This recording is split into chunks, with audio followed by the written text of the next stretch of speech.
tám chun an teicníc úsáideach seo a thaispeáin siad, an bailach leis an liathróide Ceansú le trách na cuise. Cuní de rútín tean agus cruch de chus den talamh beagán.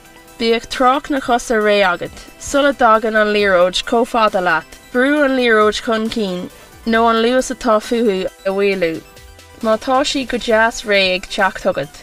Ba tú ag iarraí í a bhrú beagánín ar dá. Má tá luas má leithí ag teacht, ceap go bogaí agus féach le rins gentana a bhfuilú. An tám díreach a mhulann siad a chus, tain de chus siar beagán. Ba cheart go bhágach an cur seo a dhéanann tú, gur féidir leat pás a thabhairt. Ric chun cín leis an liathróid, nó iarracht de thabhairt ar chúl a scóráil. Ba tú ná na hocu céim bailach go bhfuil tú ag iarraí an liathróid a smachtú.